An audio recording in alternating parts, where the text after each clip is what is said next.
tenía 25, 26, 27 años, menos de 30 años de edad aproximadamente. Era un pescador en el mar de Galilea, el norte de Israel, y un hombre que desde el primer momento comenzó a manifestar una serie de características muy interesantes, de las cuales hemos hablado. Algunas repasaremos en el día de hoy y hablaremos de otras tantas. Pero quiero darle lugar ya a los niños para que pasen ya sus clases, por favor, de la escuela dominical. Y tenemos al libro de los Hechos, al capítulo 3, concretamente, que es la porción que se ha leído en el día de hoy. Y como decía, el apóstol Pedro era una especie de gran diamante en bruto. Un hombre con unas características muy interesantes, pero con una área o áreas de su vida que necesitaban urgentemente ser tratadas. Yo pienso que eso nos pasa a todos. Yo creo que todos los que nos consideramos creyentes en el Señor tenemos áreas de nuestra vida que pueden ser de gran utilidad, de gran aportación al reino de Dios, pero pienso que también, si somos honestos, hay áreas de nuestra vida que tienen que ser tratadas. Y Pedro fue un hombre que tuvo que ser tratado. Fue probado, fue tratado, fue restaurado por el Señor, y un hombre que el Señor le volvió a dar otra oportunidad. Sabemos que negó al Señor, ya hemos hablado de ello.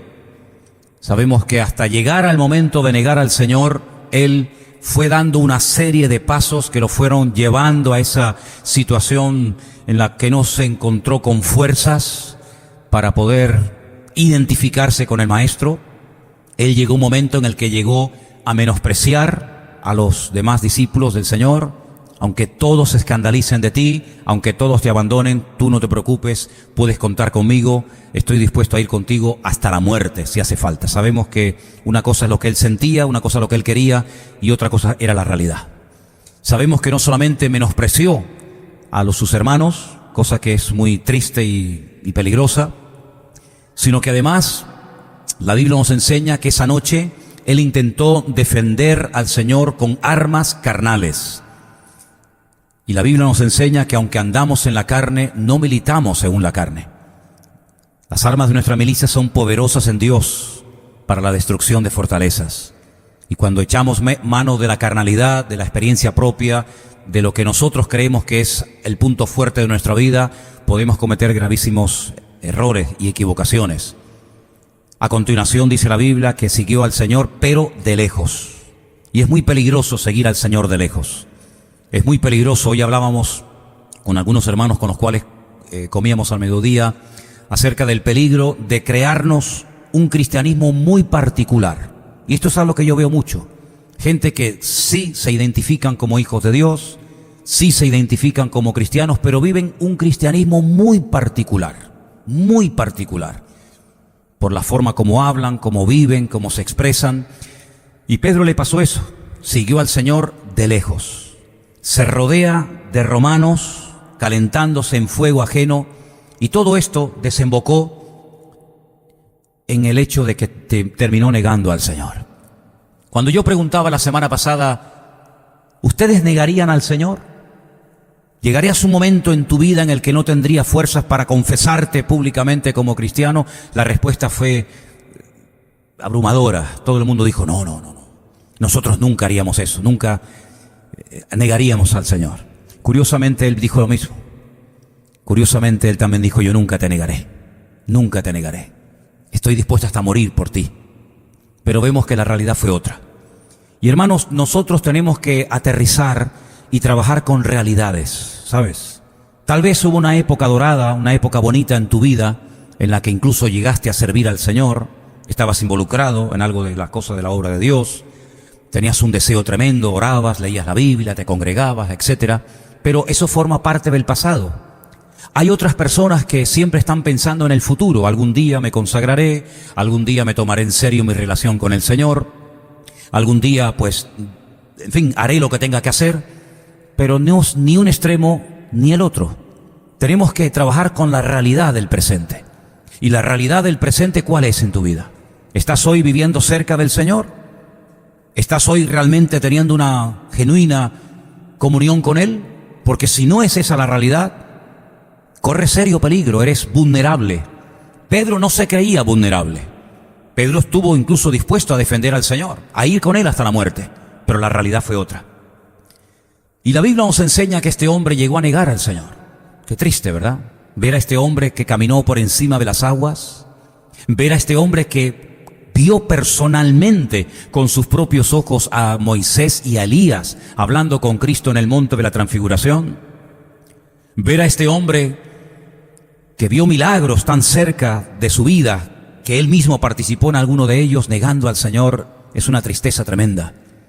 Cuando el Señor Jesucristo resucita, una de las cosas que dice es: dile a mis discípulos que vayan a Galilea y también díganselo a Pedro. Porque si bien es cierto que Pedro tuvo que ser tratado y probado durante años de su vida, él ahora necesitaba ser restaurado. Y esto es algo que yo decía el otro día, se habla poco en las iglesias. Se hace continuamente o de vez en cuando llamamientos para que la gente que no conoce al Señor por fin decidan aceptar a Cristo y rendirle su vida y aceptarlo como su Señor y Salvador personal, y está bien. Pero hermanos, pocas veces se invita a creyentes a que le permitan al Señor restaurar áreas de la vida. Y yo creo que en algún momento de nuestra vida todos tenemos que ser restaurados en un área. Hay gente que necesitan ser restaurados en cuanto a su vida de oración, que prácticamente es inexistente, no tienen vida de oración. Hay creyentes que necesitan ser restaurados probablemente en su vida de estudio y dedicación de la palabra. Prácticamente ni cogen la Biblia para nada. Todos tenemos que ser restaurados en algún momento puntual de nuestra vida, y más cuando hemos caído de la gracia de Dios, cuando nos hemos apartado o nos hemos alejado de los caminos del Señor. Y Pedro necesitó entrar en un tiempo de restauración personal. Porque también lo dije y lo repito esta tarde, que hasta que no seamos restaurados no vamos a poder ser usados en la obra del Señor. ¿Cuántos dicen amén? La pregunta fue muy fácil. ¿Tú realmente me amas? No le preguntó si ya había aprendido a predicar, si ya había controlado ciertas y determinadas áreas de su carácter, de su personalidad. No, simplemente el Señor quería saber si verdaderamente, Pedro, tú me amas.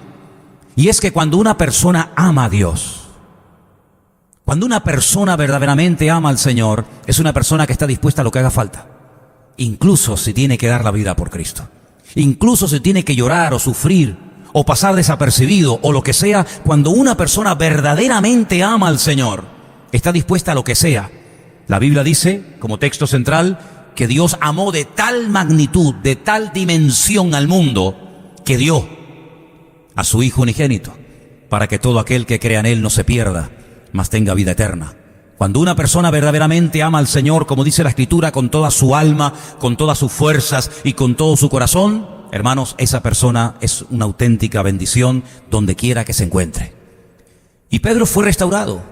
Y cuando termina el Evangelio según San Juan y empezamos a leer el libro de los Hechos, como vimos el jueves, lo encontramos otra vez allí, ya restaurado, tomando decisiones, porque una característica de un buen cristiano es una persona que tiene iniciativa, no es una persona que está ahí sentado como un vegetal años y años, sino es una persona que toma iniciativas.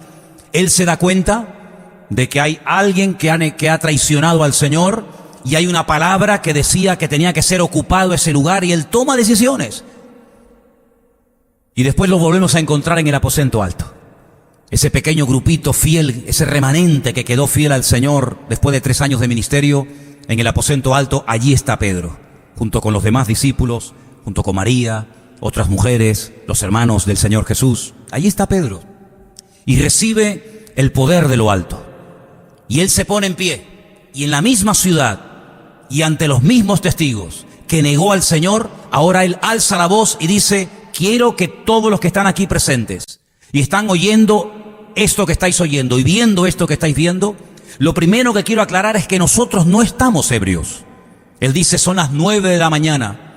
Esto que ustedes están experimentando y viendo tiene una base bíblica.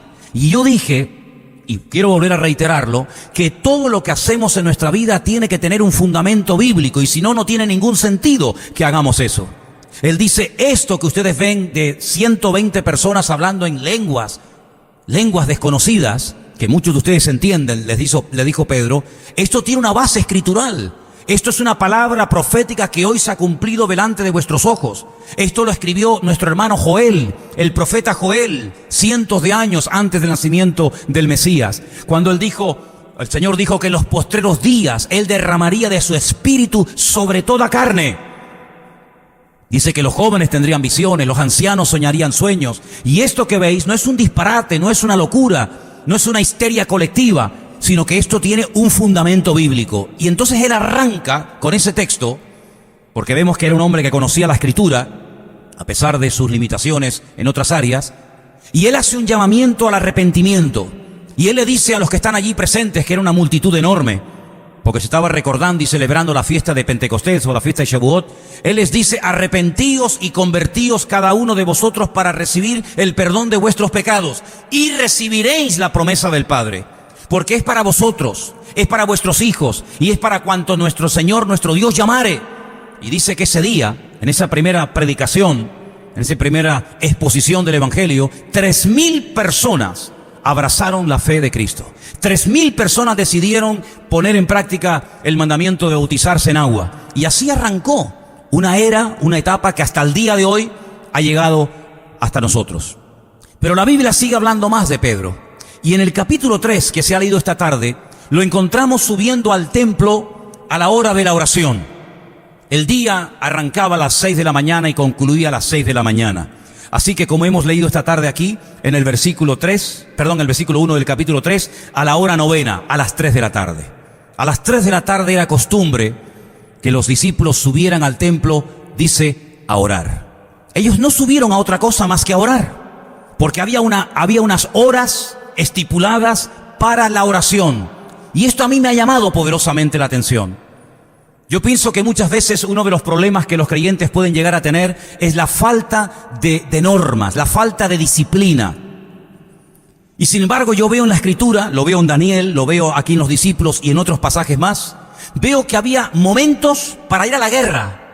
Veo que había momentos para, como dice la Biblia, para todo, para dormir, para sembrar, para cosechar, para llorar, para reír. Y también había momentos para orar. Y esta era la hora de la oración. No se quedaron dormidos.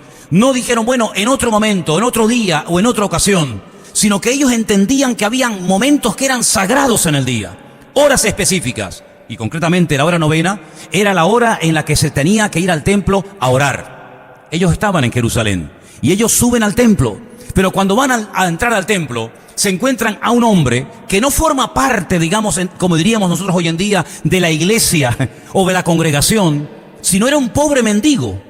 Un hombre que lo llevaban y lo traían cada día para que, apiadándose la gente de su condición triste, le diera algo de limosna para poder sobrevivir. Y allí en ese día se encontraron nada más y nada menos que con Pedro y con Juan. Cuando van a entrar, este hombre les pide limosna, para eso estaba allí. Pero hay algo que me llama muchísimo la atención del pasaje que hemos leído. Si ustedes lo quieren leer conmigo, en el capítulo 3, estoy del libro de los Hechos, Pedro le dice en el verso 6, no tengo ni plata ni oro, pero lo que tengo te doy. En el nombre de Jesucristo de Nazaret, levántate y anda. ¿Cómo es posible que hombres con ministerios tan poderosos, con congregaciones tan grandes, con una influencia tremenda, vivieran en la más absoluta modestia en aquellos tiempos? Encontramos hoy en día en el ministerio y encontramos hoy en día por todas partes personas que se han lucrado de los supuestos dones que dicen que tienen. Sin embargo, encontramos a este hombre, a Pedro, un hombre que conoció personalmente nada más y nada menos que al Señor Jesucristo. Un hombre que si presentara por escrito su currículum nos dejaría a todos con la boca abierta de todos los milagros y experiencias que logró tener con Cristo durante 3 años, diciéndole ahora, y no está mintiendo, sino le está diciendo la verdad, no tengo ni plata ni oro. Es muy importante que en nuestra vida como cristianos, como hijos de Dios, seamos honestos con nosotros mismos y reconozcamos en todo momento qué es lo que Dios me ha dado y qué es lo que Dios no me ha dado. ¿Cuántos dicen amén? Porque la Biblia nos enseña que Dios reparte sus dones como Él quiere. Y a unos da unos y a otros da otros. A otros da 1, a otros da 5, a otros da 10. Y reparte como Él quiere y cuando Él quiere. En estos días que hemos estado analizando la vida de este hombre, Yo les dije que en el norte de Israel hoy en día hay una ciudad prácticamente abandonada, en ruinas, que se llama Banias, pero que en aquellos tiempos se conocía como Cesarea de Filipo, donde Cristo les hace una pregunta a sus discípulos, no a la gente que le está escuchando, sino a sus discípulos, a su círculo más íntimo. Y la pregunta fue esta: ¿qué dice la gente acerca de mí? ¿Qué opinan de mí? Las respuestas fueron varias. Unos piensan que eres Elías, otros Juan el Bautista, otros Jeremías o algún profeta. Después de oír diferentes opiniones, Jesús dice: ¿y yo para ustedes, a estas alturas, quién soy yo para ustedes? ¿Lo tienen claro? ¿Saben verdaderamente a quién están siguiendo? Todos guardaron el más absoluto silencio, menos Pedro. Pedro dijo: tú eres el Hijo del Dios viviente. Tú eres el Mesías. Gloria a Dios. Y en ese momento el Señor Jesucristo le dice a Pedro algo que nunca le dijo a ningún otro discípulo: a ti te doy las llaves del reino.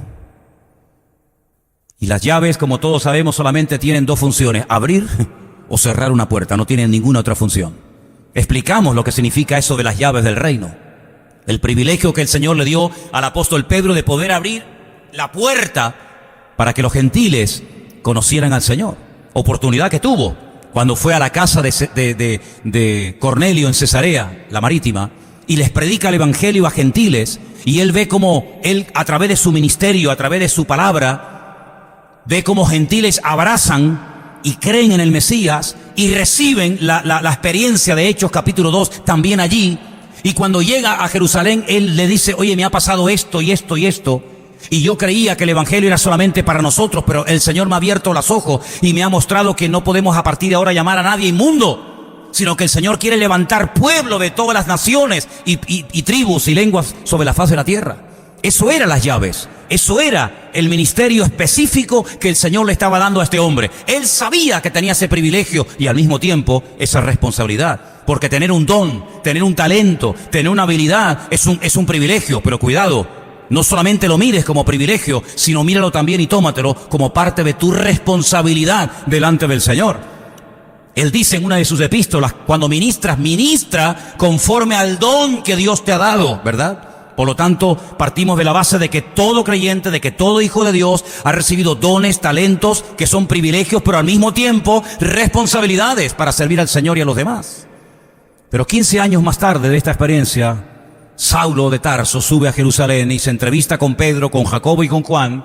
Y la Escritura dice, o mejor dicho, Pablo dice en la carta a los Gálatas, dice: a mí no me comunicaron nada nuevo, los que yo consideré en aquel momento que podían ser, y de hecho eran, las columnas de la iglesia, estos tres que acabo de mencionar. Solamente me pidieron que me acordara de los pobres, cosa que procuré hacer. Y allí Pedro le dice: a nosotros el Señor nos encomendó el evangelio de la circuncisión. Y a ti, como vemos que el Señor te usa tanto con otras culturas y vas a otros países, etcétera, parece que el Señor te ha encomendado el evangelio de la incircuncisión. Y hay como una diferencia entre el tipo de ministerio nuestro y el tipo de ministerio tuyo, ¿verdad? Como si hubiera dos evangelios, uno para judíos y uno para gentiles. Y eso no es verdad. En esa misma carta, en el capítulo 1, el apóstol Pablo dice muy claramente, muy fácil de entender: no hay ningún otro evangelio más que el que yo os he predicado. Y si alguien os predica evangelio diferente, dice, sea anatema. No hay un evangelio para blancos y otro para negros. No hay un evangelio para gitanos y otro para payos, como ellos los llaman. No hay un evangelio para judíos y otro para gentiles. Hay un solo evangelio y hay una sola cruz, y hay un solo Señor, y hay un solo camino, y hay una sola verdad, y se llama Cristo Jesús, el Salvador del mundo. ¿Cuántos dicen amén? Así que Pedro lamentablemente no quiso volver a usar las llaves. Y por eso el Señor, gracias a Dios, levantó a Pablo. Y como nadie es imprescindible en la casa de Dios y nadie es imprescindible en el reino de Dios, lo que tú no quieras hacer, no te preocupes, que el Señor levantará a otro que lo haga. Te perderás la bendición, pero Dios no va a detener la obra si tú no quieres trabajar en su obra y en su reino. Amén.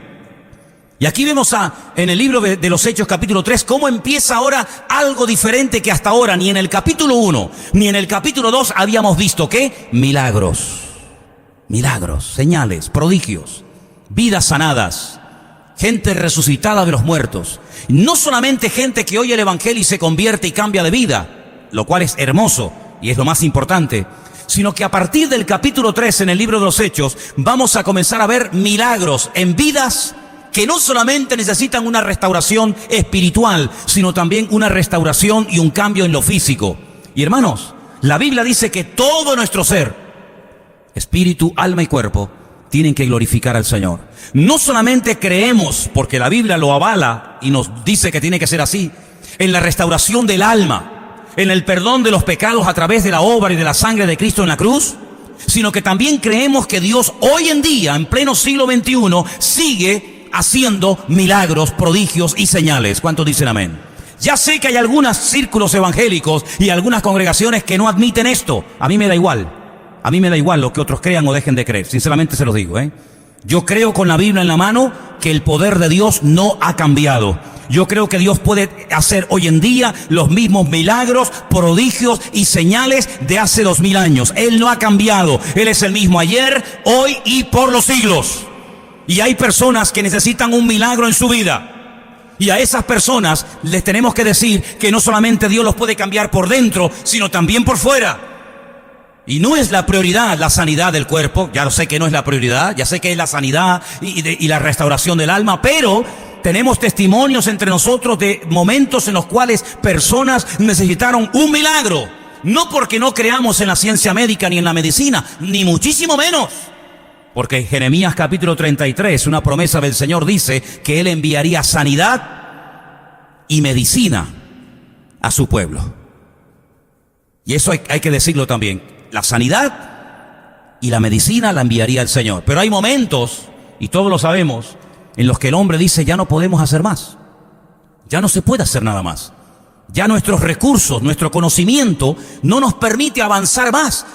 Y muchas veces hemos visto, por la gracia y por la misericordia de Dios, que cuando la medicina, cuando el hombre dice ya no se puede hacer nada, es cuando Dios interviene y tenemos testimonios de personas que han sido sanadas con papeles, demostrándolo fehacientemente que Dios es el mismo y que cambia las vidas. ¿Cuántos dicen amén? Y aquí hay un caso de un hombre que está a la puerta del templo. La gente entra y sale, y este hombre está siempre igual, hasta que se toparon con Pedro y con Juan y las cosas cambiaron radicalmente. Hermanos, Dios no solamente nos ha cambiado a nosotros, sino nos ha dado la responsabilidad y privilegio al mismo tiempo de ayudar a cambiar a otras personas. En este caso, Pedro y Juan podían haber dicho, mira, estamos muy ocupados, lo lamento mucho, lo siento, es la hora de la oración. Ellos se dan cuenta de que hay una vida necesitada, y donde hay una vida necesitada, yo pienso que ahí, de alguna manera u otra, el Señor también se quiere hacer presente. Si es a través de tu vida o de la mía, pues gloria a Dios, o a través de otro. Pero Dios no es un Dios que pasa desapercibido nuestra necesidad delante de Él, sino que Él sabe en qué condición estás. Puede ser que haya personas que por fuera aparentan que tienen una salud de hierro, pero por dentro necesitan emocionalmente ser restauradas. Pues también para esas personas hay una buena nueva, una buena noticia. Y es que Dios también arregla la parte emocional de la gente, y la mental, y la física, y la espiritual. Porque Dios es un Dios que quiere obrar en todos y en cada uno de nosotros según la necesidad que traemos. ¿Cuántos lo creen? Ahora, la palabra nos enseña que a raíz del milagro, que ya lo hemos visto en Hechos capítulo 3, Pedro aprovecha la oportunidad, el privilegio, la oportunidad que se le presenta. Yo quiero en esta tarde leerles el discurso, las palabras que Pedro, aprovechando que la gente se había reunido para ver al cojo que ha sido sanado, lanza en aquel lugar, y son las siguientes. A partir del versículo 11 pasa lo siguiente: teniendo asidos a Pedro y a Juan el cojo que había sido sanado, todo el pueblo atónito concurrió a ellos al pórtico que se llama Salomón. Viendo esto, Pedro respondió al pueblo: varones israelitas, escuchen, ¿por qué os maravilláis de esto? ¿Por qué ponéis los ojos en nosotros, como si por nuestro poder o piedad hubiésemos hecho andar a este? Es decir, ellos no permiten que la gente ponga la mirada en ellos, sino que dicen, un momento, no nos estén mirando a nosotros, porque no es ni por nuestro poder, ni por nuestra buena conducta que este hombre ha cambiado, sino que dice el versículo 13, el Dios de Abraham, de Isaac y de Jacob, el Dios de nuestros padres, ha glorificado a su Hijo Jesús, a quien vosotros entregasteis y negasteis delante de Pilato, cuando éste había resuelto ponerle en libertad. Eso que quede bien claro, Que aquí si alguien se tiene que llevar la gloria, no es Pedro, no es Juan, no somos nosotros, sino la gloria en la casa de Dios siempre es para nuestro Dios. Y sigue diciendo en el versículo 14, vosotros negasteis al santo y al justo y pedisteis que se os diese a un homicida. Y hace referencia a Barrabás. Matasteis al autor de la vida, a quien Dios ha resucitado de los muertos, de lo cual nosotros somos testigos.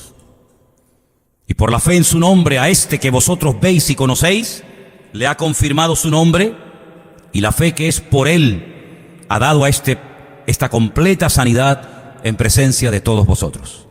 Mas ahora, hermanos, sé que por ignorancia lo habéis hecho, como también vuestros gobernantes, pero Dios ha cumplido así lo que había antes anunciado por boca de todos sus profetas, que su Cristo había de padecer. Así que otra vez vuelve, arrepentíos y convertíos para que sean borrados vuestros pecados, para que vengan de la presencia del Señor tiempos de refrigerio. Y Él envía a Jesucristo, que os fue antes anunciado, a quien de cierto es necesario que el cielo reciba hasta los tiempos de la restauración de todas las cosas, de la cual habló Dios por boca de sus santos profetas que han sido desde tiempo antiguo. Versículo 22.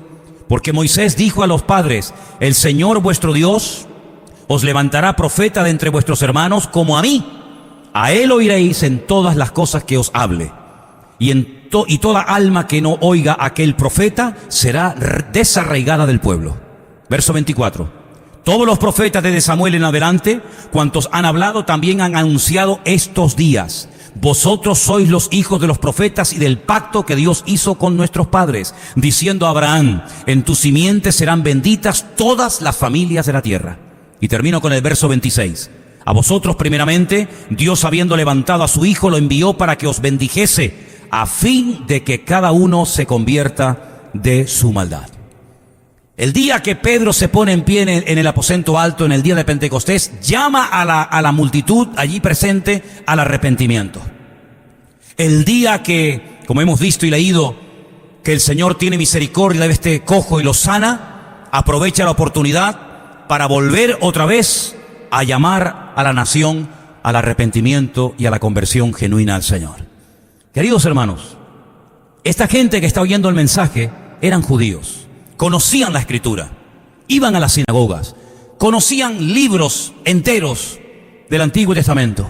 Eran personas que no eran paganas, no eran idólatras, eran personas que conocían la palabra, eran personas que sabían quién era Abraham, Moisés, David, Jeremías, etcétera, etcétera. Pero ellos no se pueden amparar bajo la nacionalidad de que son israelitas, de que son descendientes de Abraham y de que creen en el Dios de Abraham, de Isaac y de Jacob, para justificar las cosas horribles que han hecho semanas atrás, como por ejemplo fue negar, como por ejemplo fue pedir a Pilato, que dice que había resuelto poner en libertad a Cristo, y pedir que soltaran a Barrabás. Es decir, no es justificación alguna el hecho de que ustedes sean judíos para que yo no les llame hoy al arrepentimiento. Es más, los primeros que se tienen que arrepentir sois vosotros, porque vosotros habéis sido muy bendecidos, porque vosotros habéis recibido la palabra desde los tiempos remotos, y vosotros sois los que tenéis que alcanzar al mundo con este mensaje de esperanza y de salvación a través de Cristo Jesús.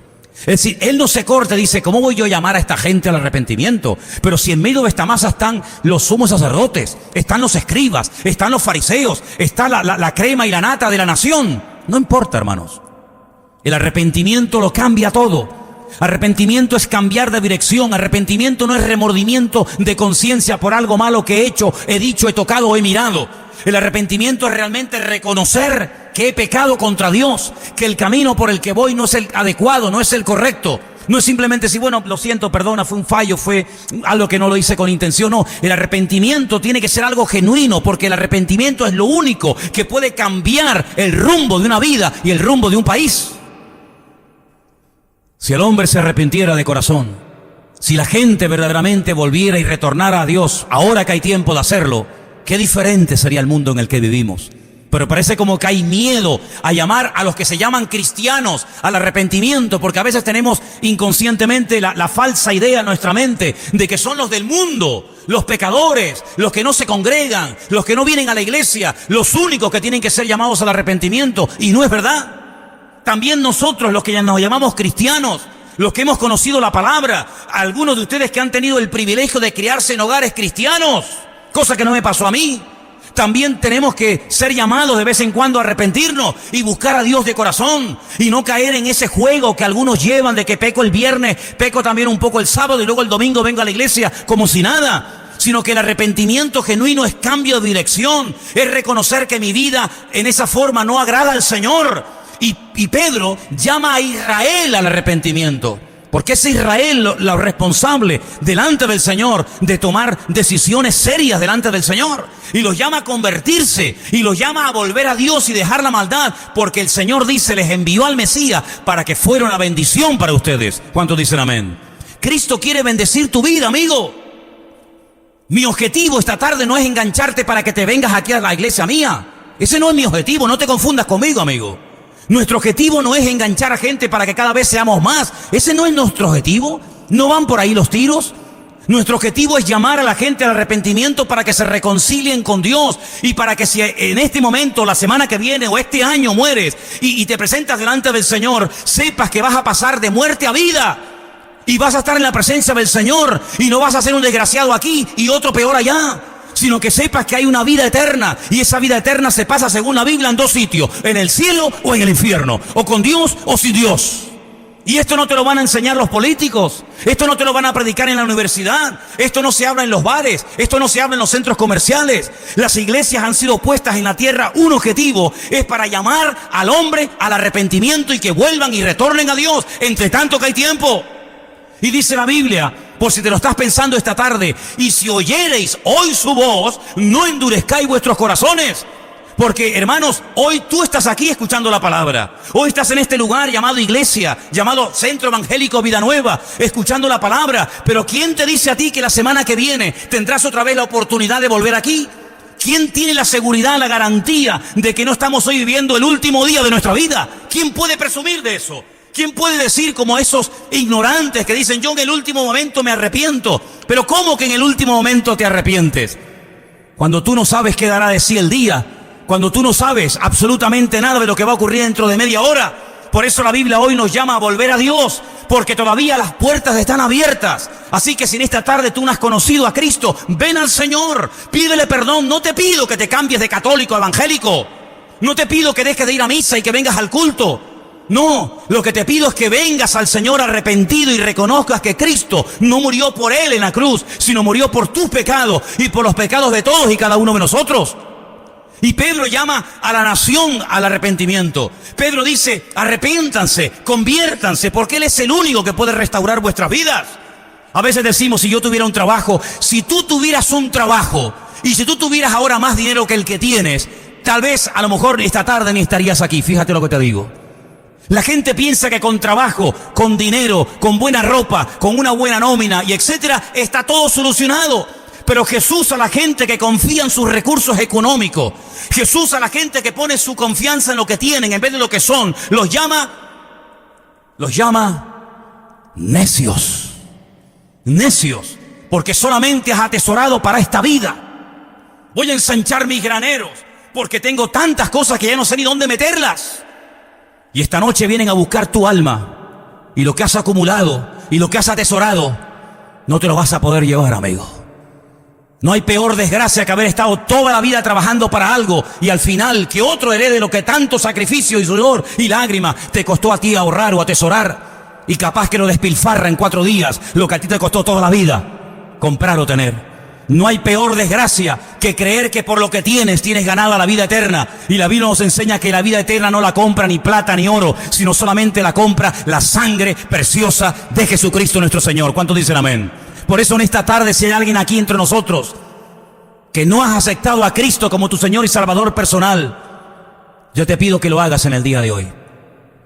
Que no salgas por las puertas de esta iglesia por las que has entrado esta tarde igual que como entraste, sin Cristo en tu corazón.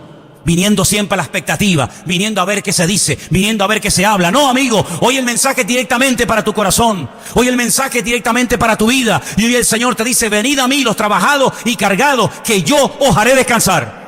Ese es el mensaje que el Señor le lanza a Israel a través de la boca de Pedro, y es el mensaje que hoy te lanza a ti el Señor. Deja tu adulterio, deja tu fornicación, deja tu pecado, deja tu desorden y ven a los caminos del Señor antes de que sea demasiado tarde, amigo. Y si mañana tienes trabajo, gloria a Dios, y si no tienes trabajo, gloria a Dios también daré, porque lo más grande de la vida lo he conseguido esta tarde al entregarle mi alma y mi vida a mi Señor Jesucristo, el Rey de Reyes y el Señor de los Señores. ¿Cuántos dicen amén? ¡Aleluya! ¡Gloria a Dios! Eso es lo más importante de la vida. Y saben, hermanos, me llama mucho la atención que muchos de ustedes en esta tarde llevan la Biblia encima. Algunos la llevan en el móvil.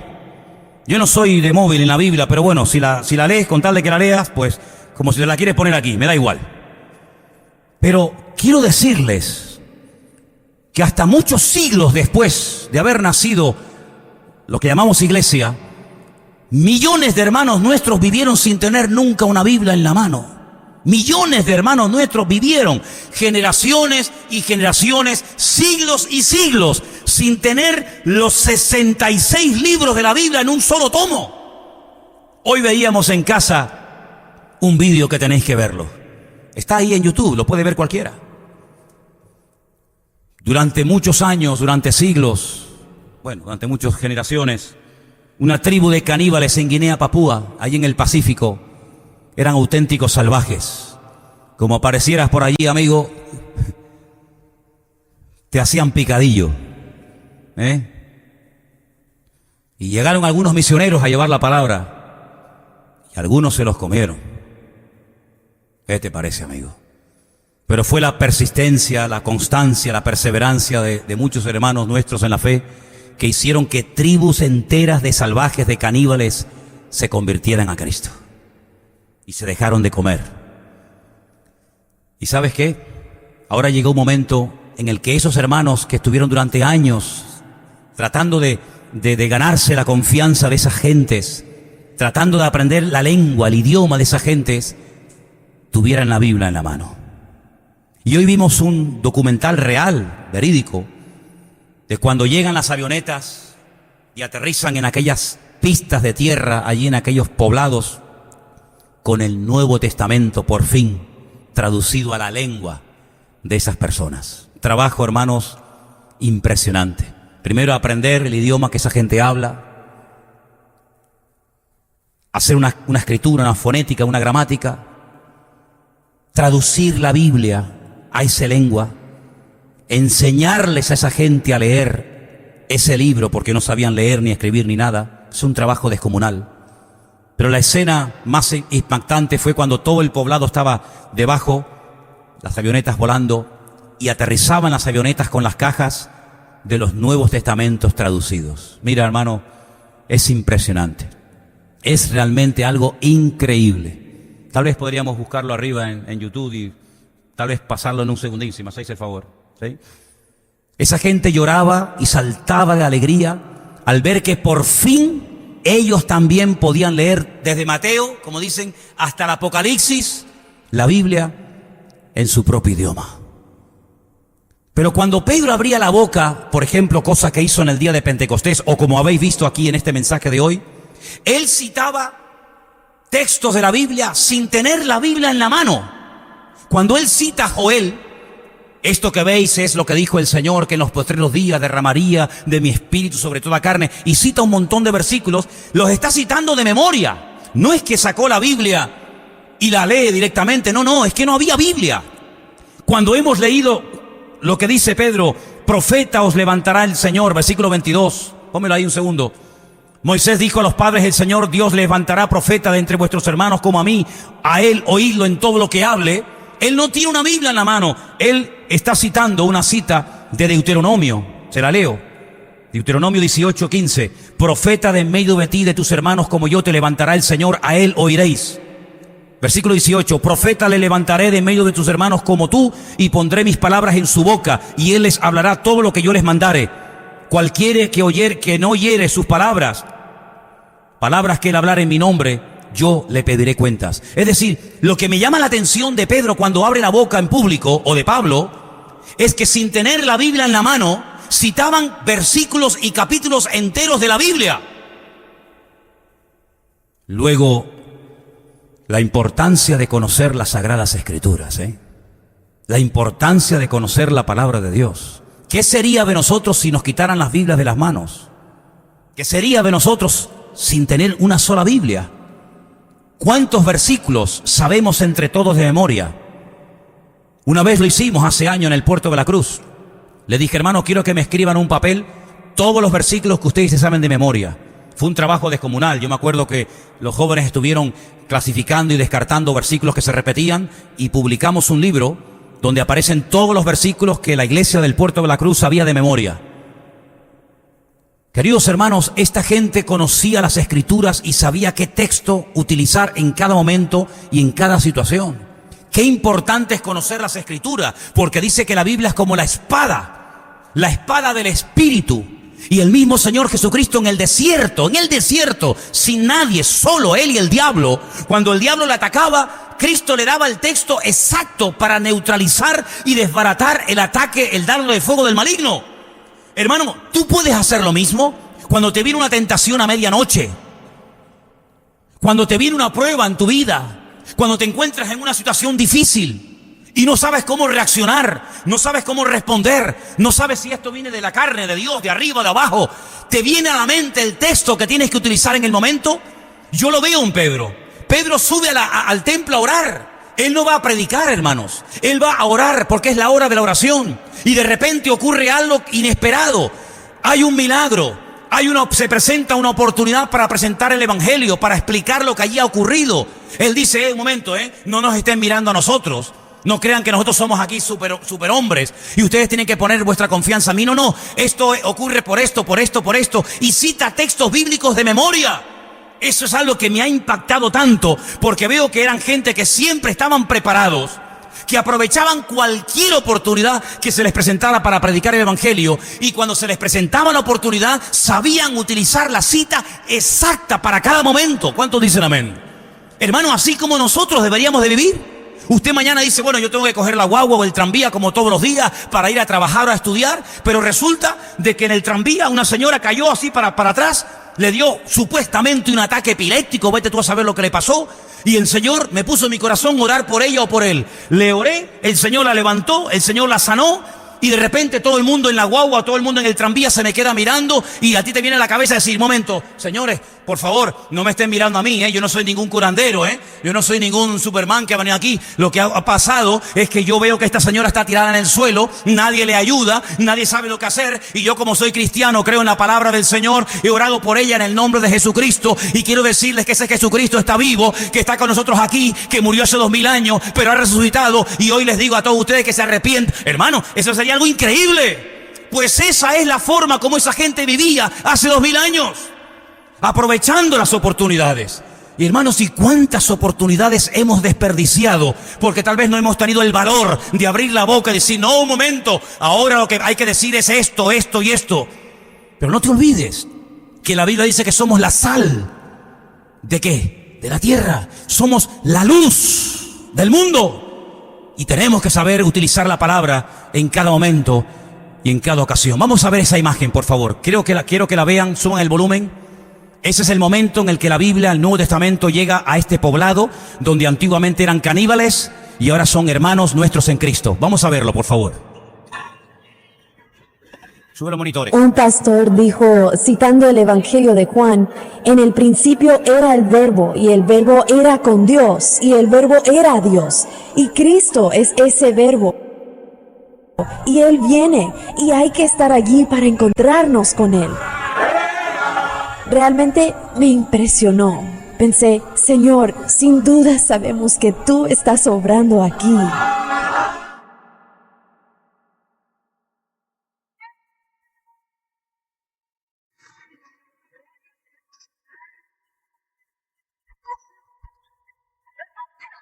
Ese es el Ujier de la iglesia.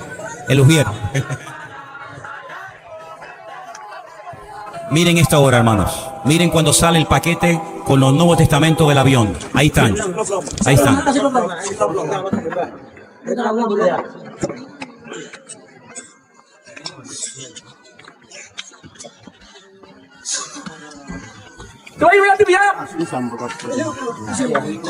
Vamos a orar, dice el pastor. Todos cierren sus ojos, dice.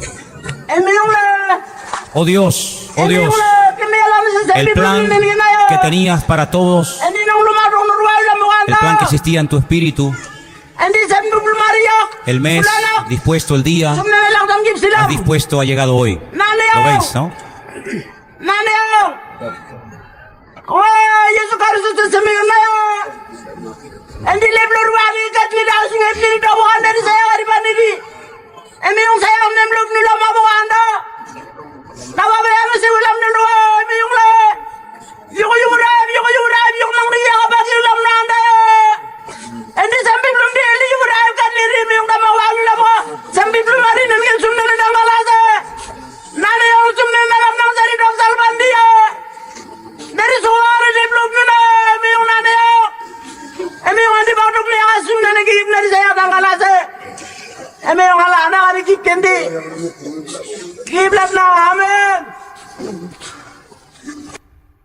Amén. Paramos ahí. Damos un aplauso a nuestro Dios. Qué tremendo, ¿eh? Qué fiesta. Qué fiesta tan grande. Qué fiesta. ¿Y saben cuántos años, desde hace cuántos años, desde hace cuántos siglos podemos tener la Biblia en nuestro idioma? Abra la Biblia por la primera página. Sí, por la primera página. Si usted abre la Biblia por la primera página, usted va a encontrar que esta Biblia fue traducida de sus textos originales por unos señores llamados Casidoro de Reina y Cipriano de Valera. ¿En qué año pone? 1509.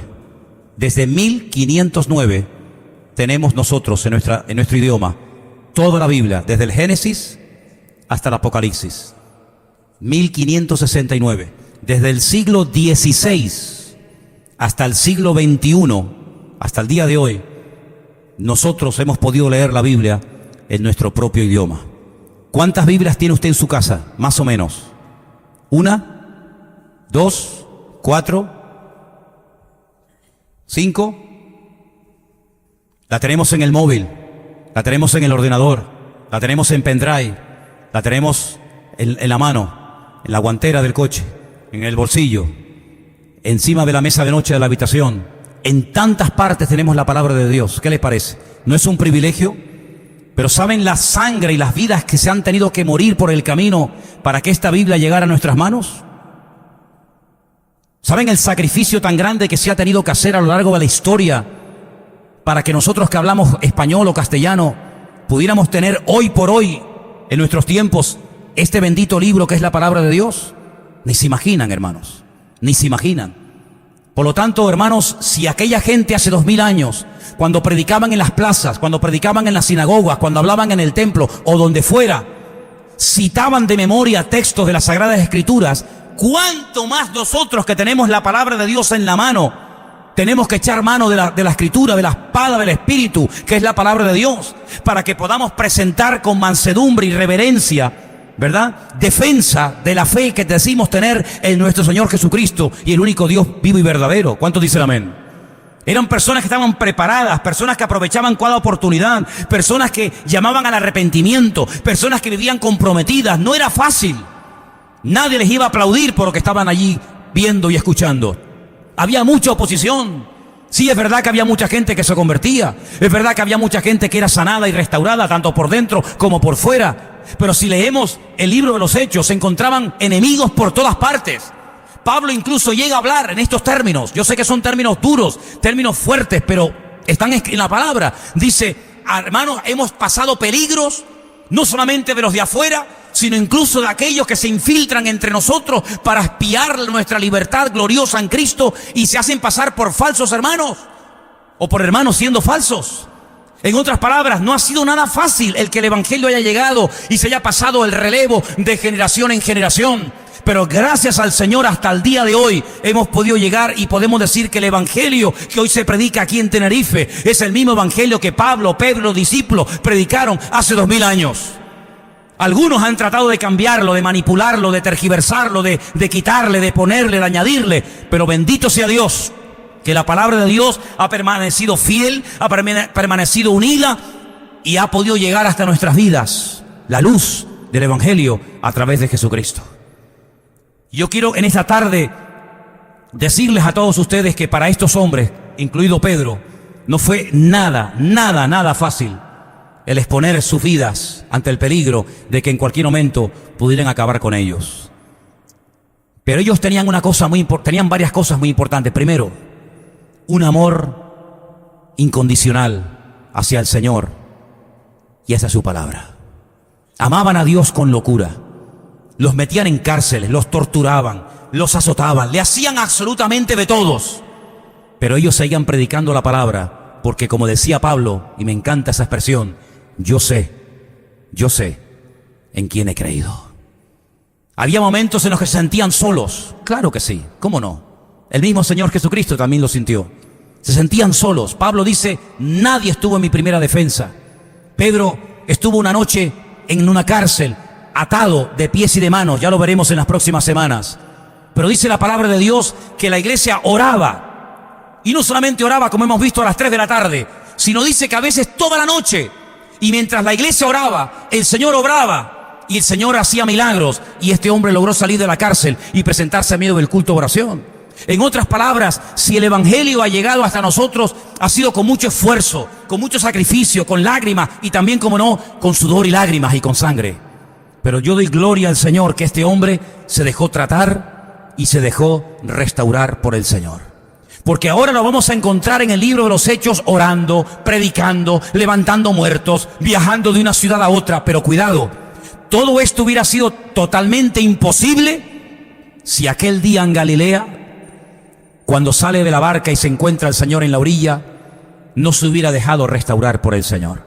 Si él se hubiera cerrado, si él se hubiera negado a ser restaurado por el Señor, infinidad de milagros y de cosas maravillosas que vamos a leer en el libro de los Hechos no podrían aparecer simplemente porque no se dejó restaurar por el Señor.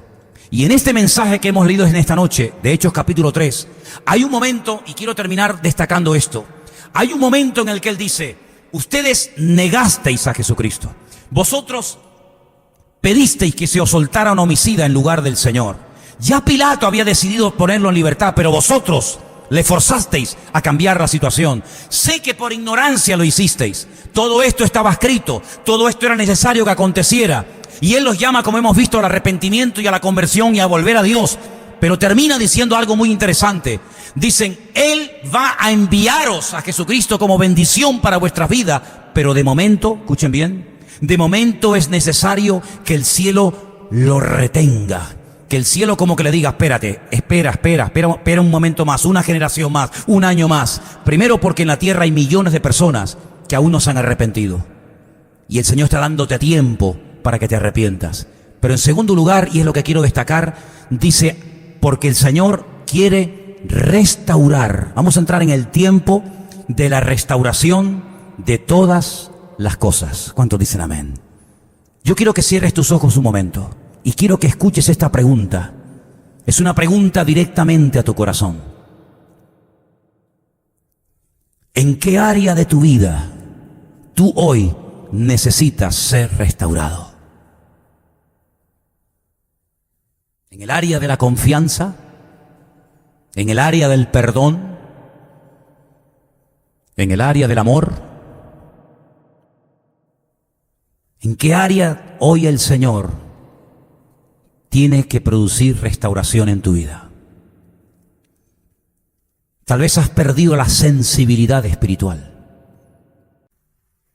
La Biblia nos enseña que cuando pecamos deliberadamente, después de haber conocido el conocimiento de la verdad, podemos llegar a perder la sensibilidad espiritual. Y eso es algo terrible, porque es un camino muy peligroso, donde ya no tienes ningún deseo de buscar arrepentimiento y perdón de Dios. ¿En qué área de tu relación con el Señor tú como creyente te encuentras hoy? Eso en cuanto a los creyentes. Pero si entre nosotros hay alguien que tiene que arrepentirse de sus pecados y aceptar y confesar a Cristo como el Señor y el Salvador de su vida, tal vez por primera vez, nunca lo has hecho, pero hoy es el momento idóneo, hoy es el día aceptable, hoy es el día de salvación. Si tú hoy quieres entregarle tu vida a Cristo, no te hago un llamamiento a la iglesia, no, vaya usted a la iglesia que quiera, pero tarde o temprano te encontrarás ante la realidad que tienes que tomar una decisión en contra o a favor de Cristo. Y Él hoy te llama, Él hoy te recuerda a través de su bendita y preciosa palabra: ven a mí, yo te amo, yo he muerto por ti, yo quiero perdonar tus pecados, yo quiero entrar en tu corazón. Pero hoy eres tú, amigo, el que tienes que dar el paso adelante. Y si públicamente lo haces y lo confiesas, públicamente delante del Padre, Jesús te confesará como su hijo. Así que piénsalo bien lo que vas a responder en esta tarde. ¿Qué vas a hacer con Cristo en el día de hoy? ¿Qué paso vas a dar? ¿Qué decisión vas a tomar? ¿Vas a recibirle? ¿Vas a aceptarle? ¿Te vas a arrepentir? ¿Vas a aceptarle como tu Salvador? ¿O vas a posponer otra vez el llamado? Piensa bien, amigo, lo que vas a hacer, porque no solamente tu vida presente, sino la vida eterna te la estás jugando en este momento, en este minuto. Esta es la gran final, el momento cumbre, cuando el Señor te dice: déjame entrar en tu corazón, déjame limpiar tu maldad, tus pecados, y revelarme a tu vida como Señor y Salvador, o tendré que dar media vuelta y marcharme, porque no quieres abrirme la puerta de tu corazón. ¿Qué vas a hacer hoy? Si en esta tarde entre nosotros hay alguna persona que siente y sabe que ha llegado el momento de entregarle su vida a Cristo y aceptarlo públicamente como Señor y Salvador de su vida, si quieres hacerlo, ahí donde estás, levanta tu mano y dile: Señor, yo me entrego a ti. Yo quiero entregarte mi vida y quiero que tú seas mi Señor, mi Salvador, y que limpies todos mis pecados. ¿Hay alguien entre nosotros que le quiere entregar su vida al Señor Jesús? Levanta tu mano. Dios te bendiga. ¿Alguien más? ¿Alguien más en esta tarde le quiere entregar su vida al Señor Jesús? Él te está llamando. Dios te bendiga a ti también. Tenemos 2 personas que en esta tarde han sentido en su corazón el deseo de entregarle su vida al Señor Jesús. ¿Hay alguna persona más antes de orar? Gloria a Dios. Cierra tus ojos ahí donde estás. Y ustedes 2 que han levantado su mano, esta no es una oración, una fórmula mágica, ni mucho menos. Simplemente una forma sencilla de guiarlos en una sencilla oración para que ustedes se puedan acercar al Señor, pidiéndole perdón y aceptándolo, confesándolo como su Señor y Salvador personal. Yo pido que ustedes, si no les importa, repitan esta oración en alta voz conmigo y hazla desde lo más profundo de tu corazón, y el Señor hoy limpiará tus pecados con su sangre preciosa. Di conmigo: Señor Jesús, en esta tarde yo te quiero pedir perdón por todos mis pecados. Pido que me perdones, Señor, que tu sangre preciosa limpie todos mis pecados. Yo me arrepiento de todo corazón, dígalo, por haber pecado contra ti. Señor, ayúdame a cambiar. Entra en mi corazón.